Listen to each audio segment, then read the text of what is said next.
Episode 206. Lily சிம்மனிடம் உன்கிட்ட ஒன்று கேட்கணும் என்று சொன்னாள். பின்பு நீ இன்னைக்கு ஃப்ரீயா என்று கேட்டாள். உடனே சிம்மன் இல்லை, இன்னைக்கு நான் ரொம்ப பிஸி என்று சொன்னான். உடனே லில்லி அவனை பார்த்து ஒரு மாதிரி சிரித்தாள். பின்பு ஓஹோ, சார் ரொம்ப பிஸியா, எனக்கெல்லாம் உங்களால் டைம் ஸ்பெண்ட் பண்ண முடியாதா? ஓகே, நான் என் அக்கா கிட்ட இவனுக்கு நம்ம மேலே அக்கறையே இல்லை, உன்னை அவன் ஃப்ரெண்டுன்னு சும்மா தான் சொல்கிறேன் என்று சொன்னாள். உடனே சிம்மன் இன்னைக்கு நைட்டு 10 மணி வரைக்கும் நான் பிஸி, என்னால் எங்கேயும் போக முடியாது என்று சொன்னான். உடனே லில்லி சிரித்து கொண்டு ஓகே டன், அப்படின்னா இன்னைக்கு 9:30க்கு ஸ்மார்ட்டாக அழகாக ட்ரெஸ் பண்ணி என் கூட ஒரு இடத்துக்கு வரணும் என்று சொன்னாள். என்ன அழகாக ட்ரெஸ் பண்ணி உன் கூட வரணுமா, எதுக்கு என்று சிம்மன் சற்று எரிச்சலுடன் கேட்டான். அதுவா, என் கூட படித்த எல்லாரும் சேர்ந்து ரீயூனியன் பார்ட்டி அரேஞ்ச் பண்ணியிருக்காங்க. அந்த பார்ட்டி க்ளோரியா பேலஸ் ஹோட்டலில் நடக்க போகுது. வர எல்லாருக்கும் அவங்கவுங்க பாய் ஃப்ரெண்ட் கூட்டிகிட்டு வருவாங்க. எனக்கு தான் பாய் ஃப்ரெண்டே இல்லையே, அதனால வேற வழி இல்லாமல் தான் உன்னை கூப்பிடுறேன். ப்ளீஸ் எனக்காக என் கூட வருவதானே என்று கேட்டாள். சிம்மன் கோபமாக நீ என்ன விளையாடுறியா, உன்னோட பாய் ஃப்ரெண்டுக்கு பதிலாக நான் எப்படி வர முடியும், இது உங்கள் அக்காவுக்கு தெரியுமா என்று கேட்டான். உடனே லில்லி அவகிட்ட கேட்காம உன்கிட்ட நான் வந்து இப்படி கேட்க முடியுமா? ஆல்ரெடி நான் ப்ராப்ளத்தை அவகிட்ட சொல்லிட்டேன். உன்னை விட வேற யாராலையும் நான் சேஃபாக பார்த்துக்க முடியாதுன்னு சொல்லி அவ தான் ஓகேன்னு நான் அனுப்பியே வச்சா. ஜஸ்ட் இன்னைக்கு ஒரு நைட் மட்டும்தானே எனக்கு பாய் ஃப்ரெண்டா நீ நடிக்க போற, அது கூட உன்னால் எனக்காக பண்ண முடியாதா என்று கேட்டாள். சிம்மனிற்கு சுகன்யா நல்ல தோழி. அவள் மீது அவனுக்கு எப்பொழுதும் அக்கறை அதிகம்.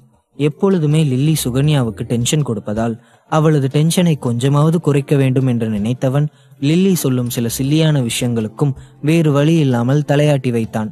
அதுபோலதான் இன்றும் வேறு வழி இல்லாமல் அவளுடன் பார்ட்டிக்கு போவதற்கு ஒத்துக்கொண்டான். ஓகே, உன் கூட வரேன், ஆனா யார்கிட்டையாவது என்னை கூட்டிட்டு போய் இவர் என் பாய் ஃப்ரெண்டு அப்படி இப்படின்னு ஏதாவது சொன்ன அப்புறம் நான் அங்கேயே விட்டுட்டு வந்துடுவேன் என்று சொன்னான். உடனே லில்லி மிகவும் சந்தோஷமாக வானத்துக்கும் பூமிக்கும் குதித்தாள். பின்பு அவனது கையை இறுக பிடித்து கொண்டாள். சிம்மா, நிஜமாவே நீ என் கூட வர ஒத்துக்கிட்டியா? நீ என் கூட வரேன்னு சொன்னதே எனக்கு போதும், அதை தாண்டி வேற எதுவும் எனக்கு வேணாம். ஓகே, நாம 2 பேரும் பார்ட்டியில மீட் பண்ணலாம், பாய் என்று சொல்லிவிட்டு சந்தோஷமாக துள்ளி குதித்து கொண்டே அங்கிருந்து சென்றாள். அட கடவுளே, இந்த சுகன்யாவுக்கு ஹெல்ப் பண்றோங்கிற பேர்ல இந்த பைத்தியத்தெல்லாம் சமாளிக்க வேண்டியதா இருக்கு என்று தனது தலையில் அடித்து கொண்டான். பின்பு அணுவின் நினைவு வர அவனது ஃபெராரி காரை எடுத்துக்கொண்டு காசிநாதனின் வீட்டிற்கு சென்றான். அந்த வீட்டின் வெளியில் கார் நிறுத்தும் இடத்தில் காரை நிறுத்திவிட்டு பின்பு அதிலிருந்து இறங்கினான். அப்பொழுது அணு வழக்கம் போல் தனது வீட்டிற்கு முன்பிருந்த செடிகளுக்கு தண்ணீர் விட்டு கொண்டிருந்தாள்.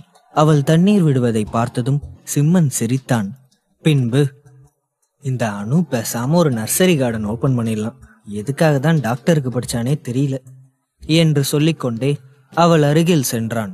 பின்பு ஹாய் அணு, இங்க என்ன பண்ற என்று கேட்டான். அது டிசம்பர் மாதம் என்பதால் சற்று குளிராக இருந்தது. அதனால் அவள் சற்று கனமான உடையை அணிந்து கொண்டு தனது செடிகளுக்கு பார்த்து பார்த்து தண்ணீர் ஊற்றி கொண்டு இருந்தாள். திடீரென்று சிம்மனின் குரல் கேட்டதும் நிமிர்ந்து பார்த்தவள் அவனை பார்த்து சிரித்தாள்.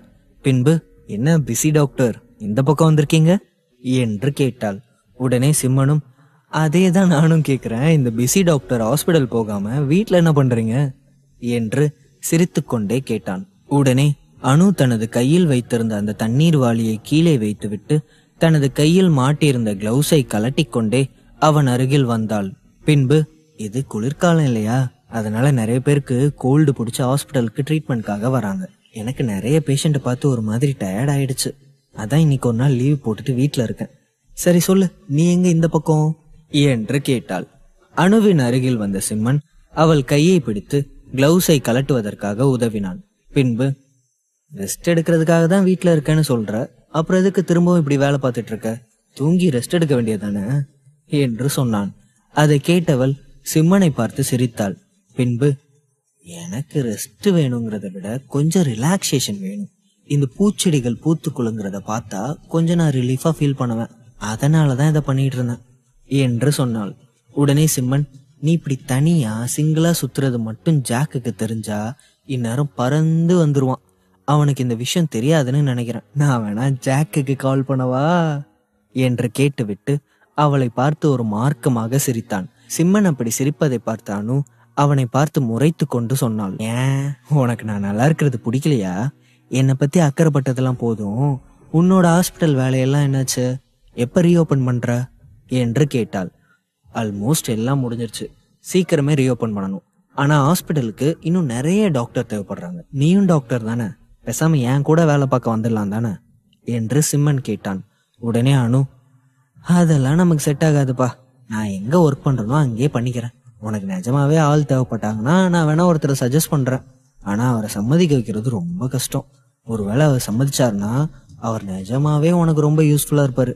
ஏன்னா அவர் என் தாத்தா விட பெஸ்டான டாக்டர் என்று சொன்னாள். என்ன, மிஸ்டர் காசிநாதனை விட பெஸ்டானவரா? அவர் யாரு? அவர் ஏன் சம்மதிக்க மாட்டாரு என்று சிம்மன் கேட்டான். ஆமா சிம்மன், அவர் ரொம்ப டேலண்டானவர். அவர் வேற யாரும் இல்ல, என் தாத்தாவோட தம்பி தான். அவர் இப்ப சிட்டில இருந்து கொஞ்ச தூரம் தள்ளி இருக்கிற ஒரு கிராமத்துல இருக்கிறாரு. நாங்களும் பல முறை அவரை எங்களோட வந்திருக்க சொன்னோம்.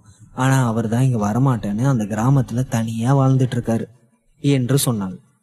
அப்படியா, இது ரொம்ப நல்ல ஐடியாவா இருக்கே. இந்த காலத்துல சைனீஸ் மெடிசின் படிச்ச வயசானவங்களை பாக்குறது ரொம்ப கஷ்டமா இருக்கு. அதுவும் மிஸ்டர் காசிநாதனை விட அவர் பெஸ்டானவர்னு சொல்ற. கண்டிப்பா அவரோட உதவி எனக்கு தேவைப்படும். சரி, இன்னைக்கு நீ ஃப்ரீயா இருக்க தானே, நாம 2 பேரும் அவரை போய் பார்த்துட்டு வரலாமா என்று சிம்மன் கேட்டான். தொடரும். எபிசோட் 207. அனு, உன்னோட தாத்தா ரொம்ப டேலண்டானவர்னு சொல்ற. அவரோட டேலண்ட் வீணா போக கூடாது. அவர் மாதிரி ஒரு எல்டரோட உதவி நிச்சயமா எனக்கு தேவைப்படும். நீ ஃப்ரீயா இருந்தா நம்ம 2 பேரும் அவரை போய் பார்த்துட்டு வந்துடலாமா என்று சிம்மன் கேட்டான். உடனே அனு, நானும் அவரை பார்த்து ரொம்ப நாள் ஆச்சு. ஓகே போலாம், ஜஸ்ட் ஒரு 5 மினிட்ஸ் வெயிட் பண்ண, நான் போய் ட்ரெஸ் சேஞ்ச் பண்ணிட்டு வந்துடுறேன் என்று சொல்லிவிட்டு வேகமாக தனது அறைக்கு சென்றாள். பின்பு ஒரு நல்ல ட்ரெஸ்ஸை போட்டுவிட்டு கண்ணாடியில் தன்னை பார்த்து ரசித்தாள். பின்பு கண்ணாடியை பார்த்து, அனு, இந்த ட்ரெஸ்ல நீ போனா கண்டிப்பா தாத்தாவுக்கு உன்னை பிடிக்கும் என்று சொல்லிவிட்டு சிம்மனிடம் வந்தாள். அனு வருவதை பார்த்து சிரித்தவன், என்ன மேடம் கிளம்பலாமா? 5 மினிட்ஸ்னு சொல்லிட்டு 15 மினிட்ஸ் கழிச்சு வந்திருக்கீங்க என்று கேட்டான். பொண்ணுங்க பாஷையில 5 மினிட்ஸ்னா 15 மினிட்ஸ் தான். மேக்னா மட்டும் லேட்டா கிளம்ப மாட்டாளா என்ன என்று அவனை கலாய்த்தாள். அம்மா தாயே, நான் இந்த மேட்ருக்குள்ளேயே வரல. பொண்ணுங்கனாலே இப்படிதானா? சரி வா கிளம்பலாம். உடனே அனு, அந்த பயம் இருக்கட்டும் என்று சொல்லி சிம்மனை பார்த்து சிரித்தாள். அப்போது அங்கு ஒரு கார் வந்து நின்றது. அந்த காரில் இருந்து ஒருவன் கையில் பெரிய பொக்கேயுடன் இறங்கி அணுவை நோக்கி வந்தான். வருவது யார் என்று அணுவும் சிம்மனும் ஆர்வமாக பார்த்து கொண்டிருந்தார்கள். அவன் பொக்கேயை விலக்கியதும் அவனது முகம் நன்றாக தெரிந்தது. அவனை பார்த்ததும் அனு அதிர்ந்து போனாள். அது அணுவின் எக்ஸ் பாய் ஃப்ரெண்ட் சந்தோஷ். சந்தோஷை பார்த்ததும் பயத்தில் அவளது உடல் ஆட ஆரம்பித்தது. அவனை சிம்மனும் அடையாளம் கண்டு கொண்டான். ஏற்கனவே அவளை கஷ்டப்பட்டு அந்த நோயிலிருந்து சிம்மன் காப்பாற்றி இருந்தான்.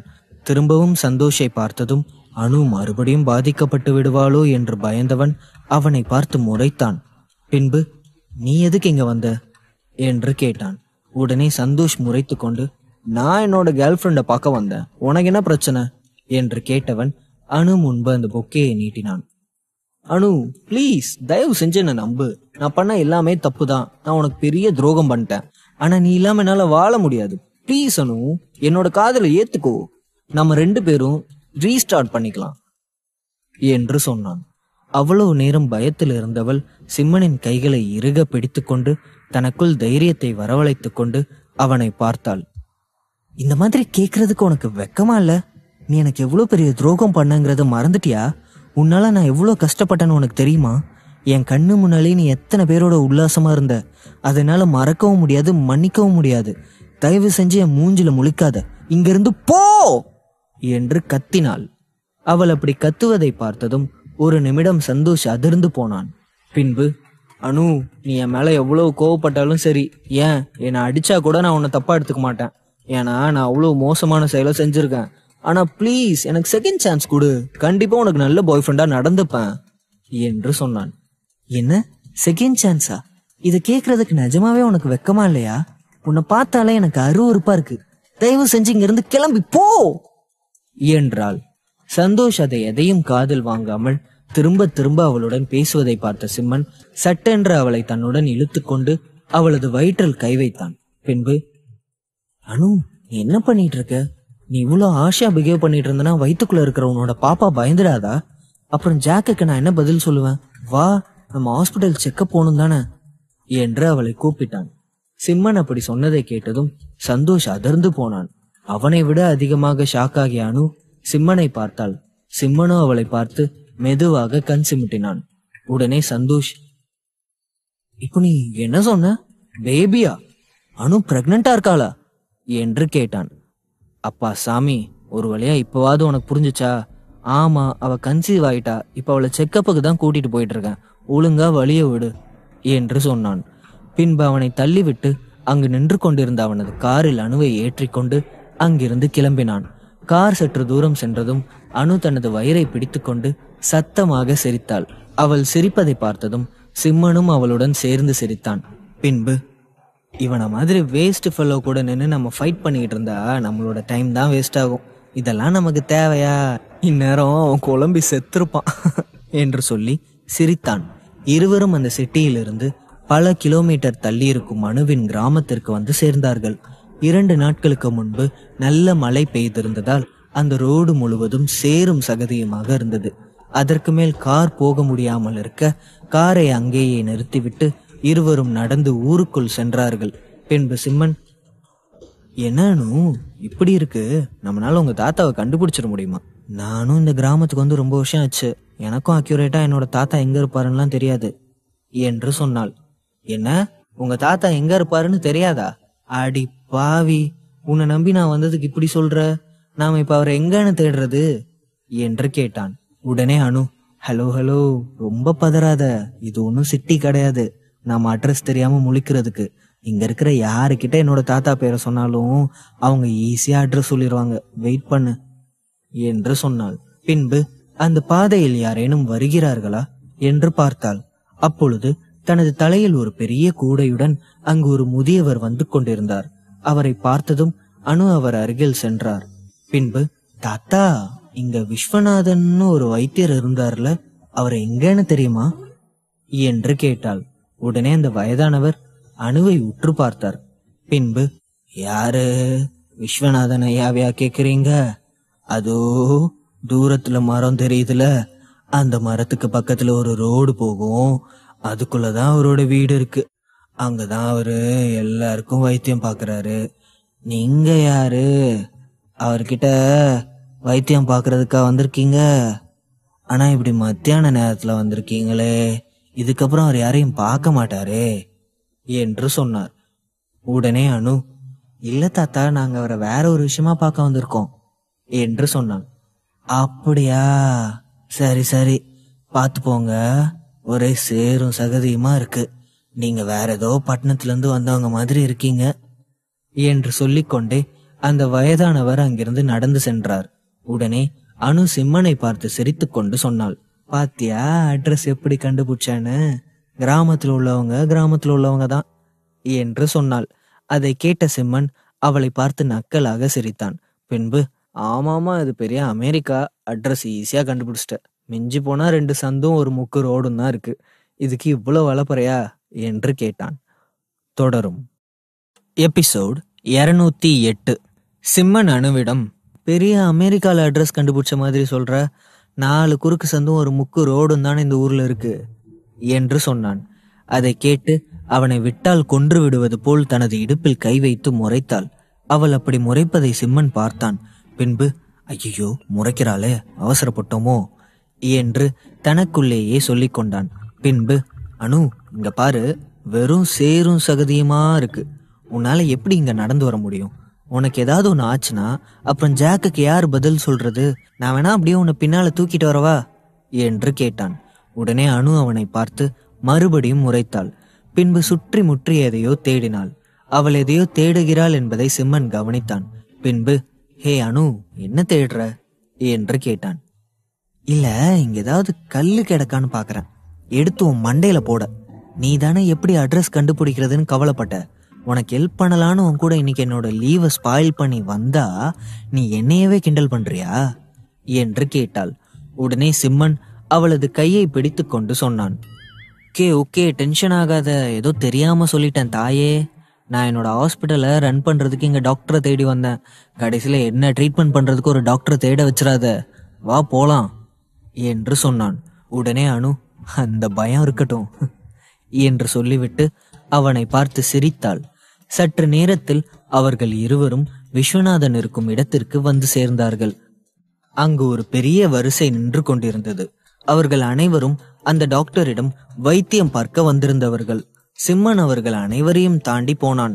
அப்பொழுது அங்கிருந்த ஒரு வயதானவர் சிம்மனை கோபமாக பார்த்தார்.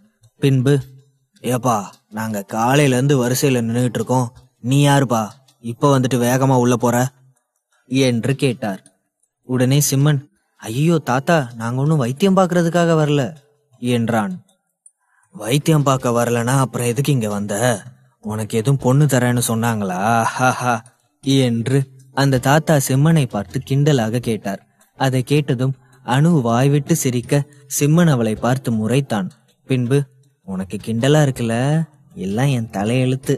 இந்த வயசானவங்க கிட்ட மாட்டிக்கிட்டு முழிக்கிறேன். நான் இவங்கள அப்புறமா பாத்துக்கிறேன், முதல்ல வந்த வேலையை பாக்குறேன் என்று சொன்னான்.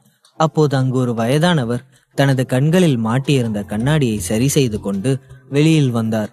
அவரை பார்த்ததும் அனு வேகமாக அவரிடம் ஓடி சென்றாள். பின்பு, தாத்தா என்று கட்டி கொண்டாள்.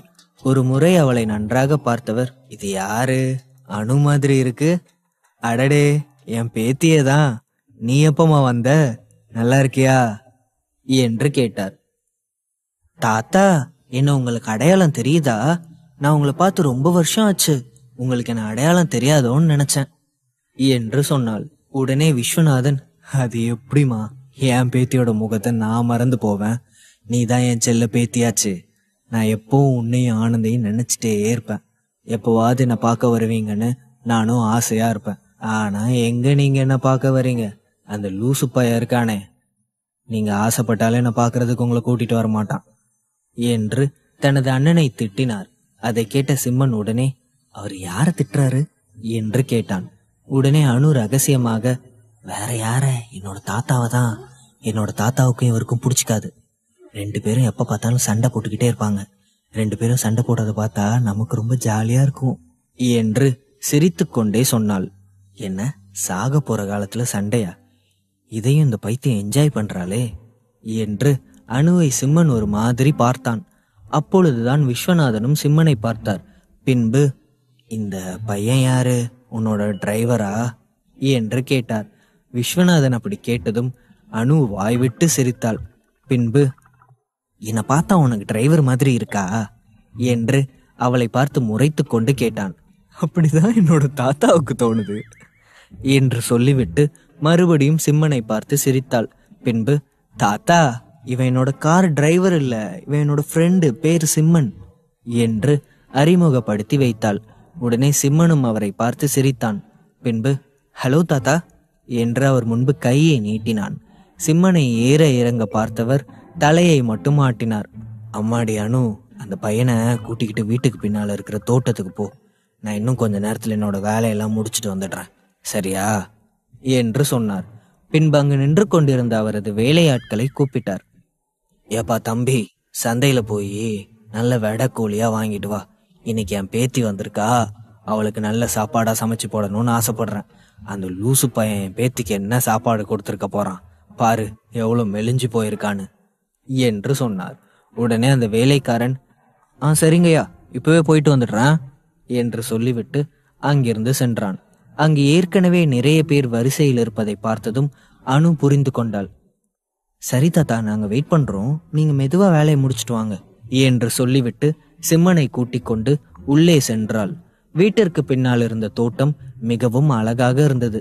அனு அங்கிருந்த அனைத்து பூச்செடிகளையும் பார்த்து ரசித்து கொண்டிருந்தாள். அங்கிருந்த ஒரு சேரில் சிம்மன் சோகமாக உட்கார்ந்திருந்தான். பின்பு, அனு, நிஜமாவே என்ன பார்க்க டிரைவர் மாதிரி தான் இருக்கா என்று கேட்டான்.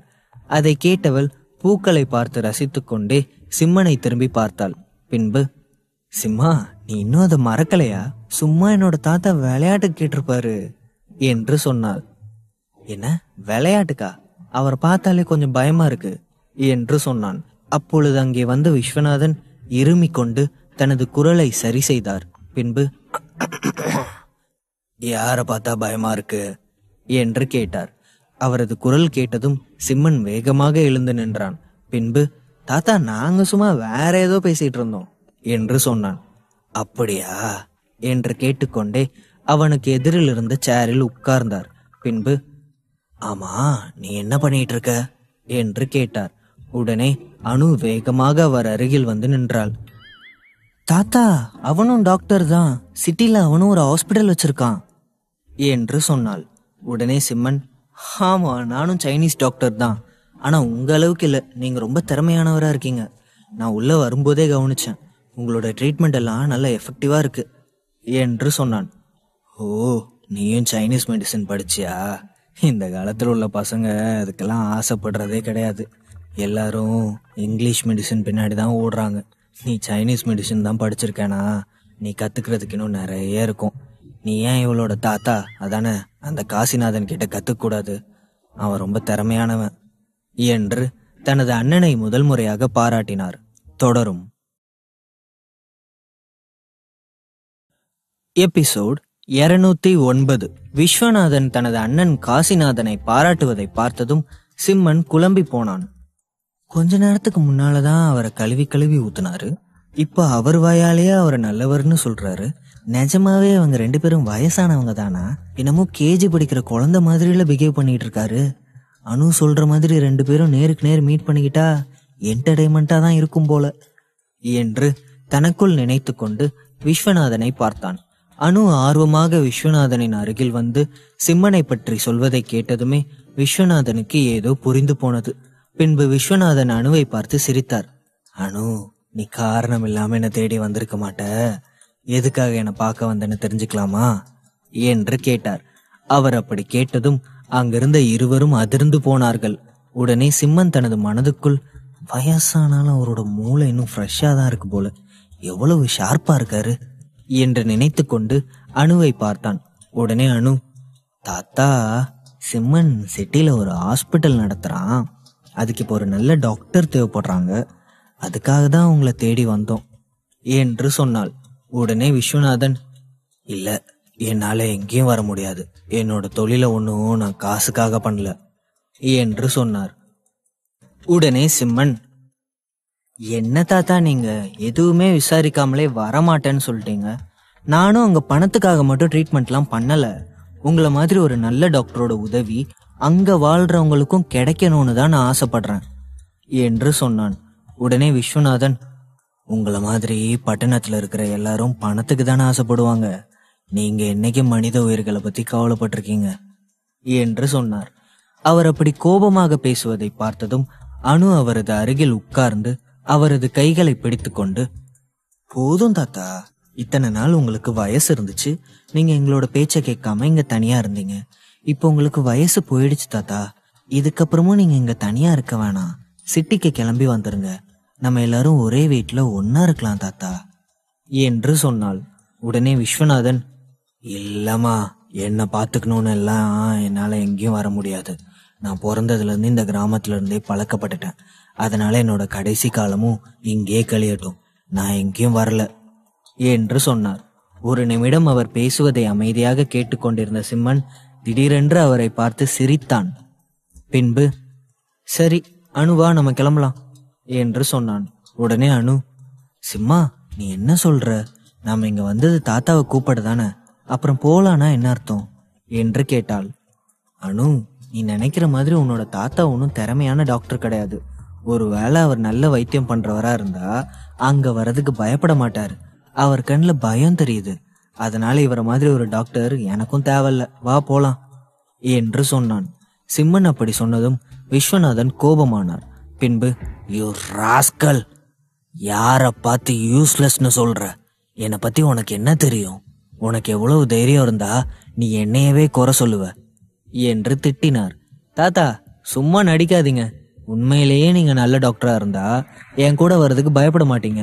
உங்களுக்கு பயம் சிட்டிக்கு வந்தா உங்களோட உண்மையான முகம் தெரிஞ்சு போகும்னு. இங்க இருக்கிற மக்களுக்கு மெடிசனை பத்தி எதுவும் தெரியாததுனால ஏதோ அவங்களை ஏமாத்தி உங்களோட பொழப்ப இங்க நடத்திட்டு இருக்கீங்க என்று அவரது கோபத்தை சீண்டி பார்த்தான். உடனே விஸ்வநாதன், யூ ராஸ்கல், நேத்து பேஞ்ச மழையில இன்னைக்கு முளைச்ச காளானி, என்ன கிண்டல் பண்றியா? என்னோட மெடிக்கல் திறமைய பத்தி உனக்கு என்ன தெரியும் என்று கேட்டார். உடனே சிம்மன், உங்க மெடிக்கல் திறமைய பத்தி எனக்கு எதுவும் தெரியாது, ஆனா உங்களை விட நான் பெஸ்டானவன்னு சொல்றேன் என்று சொன்னான். என்னை விட நீ பெஸ்டானவனா? சரி, அப்படின்னா எனக்கு நீ ப்ரூவ் பண்ணி காட்டு. ஒரு வேளை என்னை விட நீ திறமையானவன்னு ப்ரூவ் பண்ணிட்டா நீ சொல்றத நான் கேட்குறேன் என்று விஸ்வநாதன் சொன்னார்.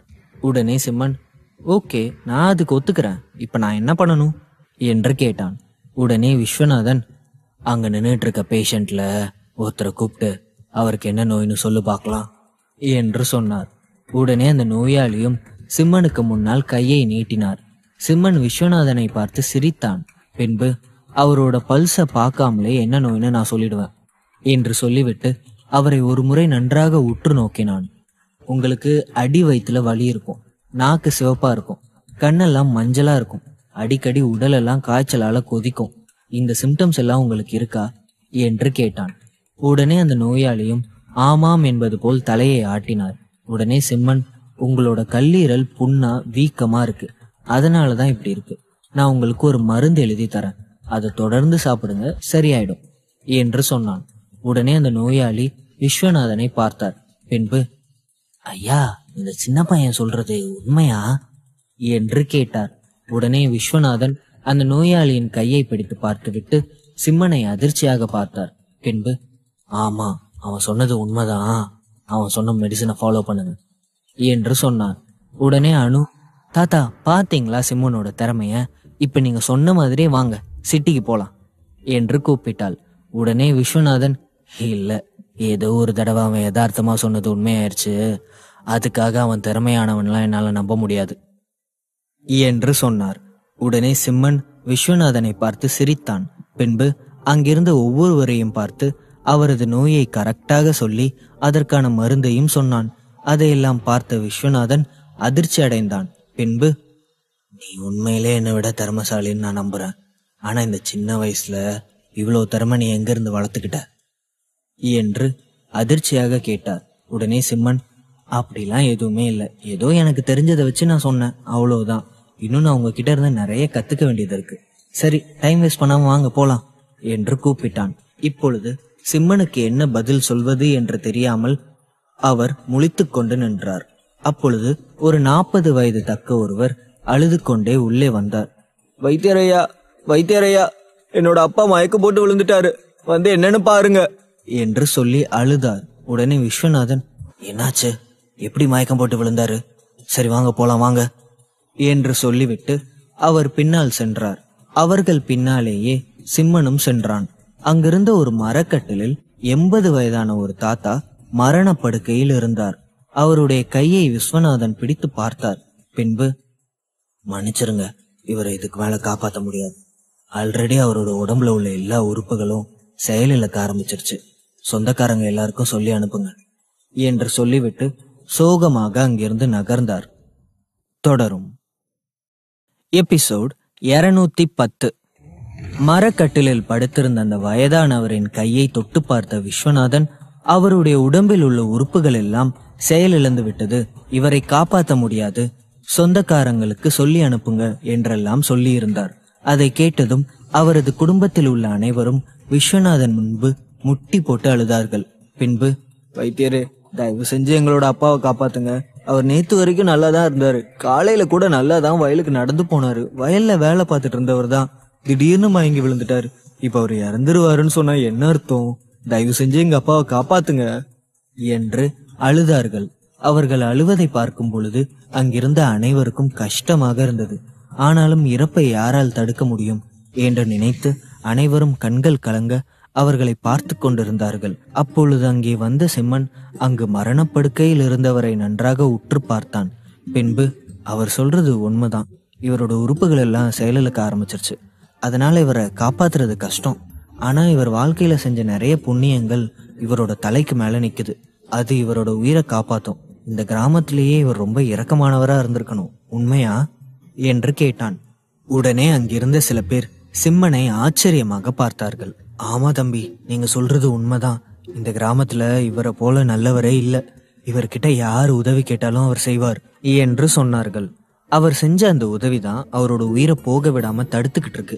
அதனால அவரை நம்ம ஈஸியா காப்பாத்திரலாம் என்று சொன்னான். பின்பு தனது பேக்கில் இருந்த ஒரு தங்க ஊசியை எடுத்து அதில் சில மந்திரங்களை உச்சரித்தான். பின்பு அந்த வயதானவரின் தொப்புளில் 9 தங்க ஊசிகளை செலுத்தினான். அவன் ஊசியை செலுத்திய அடுத்த சில நொடிகளிலேயே அந்த வயதானவர் இருமிக் கொண்டு கண்ணை விழித்தார். சற்று நேரத்தில் இறந்து விடுவார் என்று நினைத்து கொண்டிருந்தவர் திடீரென்று கண்ணை திறந்ததும் அங்கிருந்த அனைவரும் அதிர்ச்சியுடன் சிம்மனை பார்த்தார்கள். பின்பு அந்த கூட்டத்தில் நின்ற ஒருவன் நன்றாக சிம்மனை உற்று பார்த்தான். பின்பு, எனக்கு இந்த டாக்டரை பத்தி நல்லா தெரியும். இவர் ஒரு சக்தி வாய்ந்த டாக்டர். இவர் சிட்டில இருக்காரு. செத்து போன ஒருத்தரையே உயிரோட பொழைக்க வச்சிட்டாரு என்று சொல்லி சிம்மனை பற்றி பெருமையாக பேசினான். அவர் சொன்னதை கேட்டதும் அங்கிருந்த அனைவரும் சிம்மனை வியப்பாக பார்த்தார்கள். அப்பொழுதுதான் சிம்மன் சாதாரண ஆள் இல்லை என்று விஸ்வநாதன் புரிந்து கொண்டார். அவர்கள் அனைவரும் முந்தி அடித்துக் கொண்டு சிம்மனிடம் வந்து பேச சிம்மனும் அவர்கள் அனைவரிடமும் பேசினான். பின்பு தனது அட்ரஸை அவர்களிடம் கொடுத்தான். இதுதான் என்னோட அட்ரஸ். உங்களுக்கு எதிர்காலத்துல ஏதாவது பிரச்சனைனா நீங்க தாராளமா என்னை வந்து பார்க்கலாம். உங்க யாருக்கிட்டையும் நான் பணம் வாங்க மாட்டேன் என்று சொல்லி சிரித்தான். என்ன தாத்தா, இப்பவாது சிம்மனை பத்தி புரிஞ்சுக்கிட்டீங்களா? தயவு செஞ்சு இங்க கூட வாங்க தாத்தா என்று அனு விஸ்வநாதனை கூப்பிட்டாள். அவரும் சரி என்று தலையாட்டினார். சற்று நேரத்தில் தனது வீட்டிற்கு சென்றவர் தனக்கு தேவையான ஒரு சில பொருட்களை மட்டும் எடுத்துக்கொண்டு அந்த கிராமத்திலிருந்து விடை பெற்றார். அந்த கிராமத்திலிருந்து கிளம்பிய சில மணி நேரத்திலேயே அவர்கள் சிட்டியை வந்து அடைந்தார்கள். பின்பு அணு வீட்டில் இருவரையும் விட்டுவிட்டு சிம்மன் அங்கிருந்து கிளம்பினான். போகும் வழியில் அவனுக்கு மேகனாவை பார்க்க வேண்டும் போல் இருந்தது. உடனே தனது செல்போனை எடுத்து மேகனாவிற்கு கால் செய்ய போனான். அப்பொழுது அவனது செல்போனிற்கு ஒரு கால் வர அதை பார்த்தவன் எரிச்சலானான். ஓ காட், இந்த அரமெண்டல் எதுக்கு போன் பண்றான்னு தெரியலையே என்று சொன்னான். அந்த போனில் லில்லி தான் கால் செய்து கொண்டிருந்தாள். பின்பு, என்ன சொல்லு என்று போனை அட்டன் செய்து கடுப்பாக கேட்டான். சிம்மா, நீ ரொம்ப மோசம். நீ எனக்கு பண்ணி கொடுத்த ப்ராமிஸை மறந்துட்ட. இன்னைக்கு எனக்கு பார்ட்டி இருக்குன்னு சொன்னேன்ல என்று சொன்னாள். அப்பொழுதுதான் அவள் அவனை கூப்பிட்டு இருந்தது சிம்மனுக்கு நினைவு வந்தது. உடனே, சாரி, எனக்கு கொஞ்சம் தலைவலியா இருக்கு, நான் கண்டிப்பா வரணுமா என்று கேட்டான். நீ கண்டிப்பா வந்தே ஆகணும், இல்லைன்னா நான் வேற யாருன்னே தெரியாத ஸ்ட்ரேஞ்சரை கூட்டிக்கிட்டு போயிருவேன் என்று லில்லி சொன்னாள். உடனே சிம்மன், அச்சச்சோ அப்படி எதுவும் பண்ணாத, அப்புறம் உங்க அக்கா தேவையில்லாம உன்னை நினைச்சு கவலைப்படுவா, வெயிட் பண்ணு, நானே வரேன் என்று சொல்லிவிட்டு அவள் அனுப்பியிருந்த அட்ரஸிற்கு சென்றான். லில்லி மிகவும் அழகாக ட்ரெஸ் பண்ணி கொண்டு ஒரு தேவதையாக நின்று கொண்டிருந்தாள். அவளை பார்த்தவன், ஆளெல்லாம் அழகாதான் இருக்கா, ஆனா குரங்க விட மோசமா சேட்டை பண்றாளே என்று தனக்குள் நினைத்து கொண்டவன் அவளை பார்த்து வேண்டா வெறுப்பாக சிரித்தான். சிம்மனை பார்த்ததும் லில்லி வேகமாக ஓடி வந்து அவனது கையை இறுக பிடித்து கொண்டாள். பின்பு, ஆய் டார்லிங், உள்ள போலாமா என்று கேட்டாள். என்ன டார்லிங்கா? இங்க பாரு, அப்படியெல்லாம் என்ன கூப்பிடாத என்று சொன்னான். நான் தான் ஏற்கனவே சொன்னேன்ல, என்னோட பாய் ஃப்ரெண்டா தான் நீ வரணும்னு. அப்புறம் நான் சொன்னதெல்லாம் கேட்கலன்னா என்ன அர்த்தம்? ஜஸ்ட் உன்னோட கையை ஹோல்ட் பண்ணிக்கிறேன் ப்ளீஸ் என்று அவனை பார்த்து பாவமாக கெஞ்சினாள். அவனும் வேறு வழி இல்லாமல் அவளது கையை பிடித்து கொண்டு அந்த ஓட்டலுக்குள் சென்றான். பார்ட்டி நடக்கும் இடத்திற்கு லில்லி சென்றதுமே அங்கிருந்த அவளது தோழிகள் அனைவரும் வேகமாக ஓடி வந்தார்கள். பின்பு, ஓ மை காட், இது லில்லி தானா? காலேஜ் முடிச்சதுக்கு அப்புறம் உன்னை நாங்க பார்க்கவே இல்லை. ஒரு வழியா இன்னைக்காவது எங்களை மீட் பண்ணணும்னு வந்தியே. முன்னை விட இப்போ ரொம்ப அழகா இருக்க என்று பேசினார்கள். அப்போதுதான் அவள் அருகில் நின்று கொண்டிருந்த சிம்மனை அவர்கள் அனைவரும் கவனித்தார்கள். இது யாரு, உன்னோட பாய் ஃப்ரெண்டா? ரொம்ப ஹேண்ட்ஸமா இருக்காரு என்று சொல்லி சிம்மனை பார்த்து வழிந்தார்கள். அவர்கள் அனைவரையும் பார்த்த சிம்மன் முகத்தை சோகமாக வைத்து கொண்டான். பின்பு, ஒரு பைத்தியத்தையே என்னால சமாளிக்க முடியாது, இந்த இடம் முழுக்க பைத்தியமா தான் இருக்கும் போலயே. சிம்மா, இன்னைக்கு நீ மாட்டிக்கிட்டு என்ன பாடுபட போறியோ என்று தனக்குள் நினைத்து கொண்டவன் அமைதியாக அவர்களை பார்த்து புன்னகைத்தான். லில்லியும் மிகவும் சந்தோஷமாக சிம்மனின் கையை இறுக பிடித்து கொண்டாள். பின்பு, ஆமா, இவர் தான் என்னோட பாய் ஃப்ரெண்ட், இவர் டாக்டர் என்று அனைவரிடமும் பெருமையாக சிம்மனை பற்றி சொல்லிக் கொண்டிருந்தாள். அப்பொழுது திடீரென்று அங்கு ஒரு சலசலப்பு ஏற்பட அனைவரும் திரும்பி பார்த்தார்கள். அப்பொழுது அந்த அறைக்குள் மிகவும் கிராண்டாக ட்ரெஸ் செய்து கொண்டு அவளது கழுத்திலும் கையிலும் வைர நகைகள் மின்ன ஒரு பெண் வந்து கொண்டிருந்தாள். அந்த பெண்ணை பார்த்ததும் அங்கிருந்த பல பெண்கள் வேகமாக அவளிடம் ஓடி சென்றார்கள். அனைவரும் அவளை பார்த்து போக லில்லி மட்டும் எதுவும் சொல்லாமல் அமைதியாக உட்கார்ந்திருந்தாள். உடனே சிம்மன், ஏன், அந்த பொண்ணு உன்னோட படிச்ச பொண்ணு தானே, நீ அந்த பொண்ணை பார்க்க போகலையா என்று கேட்டான். உடனே லில்லி, இல்ல, அவ சரியான திமிரு பிடிச்சவ, அவளுக்கு காலேஜ்ல இருந்தா என்ன பிடிக்காது, ஏன்னு தெரியாது, அதனால நானும் அவ கூட பழக மாட்டேன் என்று சொல்லிக் கொண்டிருக்கும் பொழுது அவர்கள் அனைவரையும் விலக்கி கொண்டு சாரா லில்லியின் அருகில் வந்தாள். பின்பு அவளை மேலும் கீழும் பார்த்து ஏளனமாக சிரித்தாள். என்ன லில்லி, நீ எல்லாம் இந்த மாதிரி இடத்துக்கு வருவேன்னு நான் நினைச்சு கூட பார்க்கல. அப்புறம் எப்படி இருக்க, லைஃப் எப்படி போகுது என்று கேட்டாள். தொடரும்.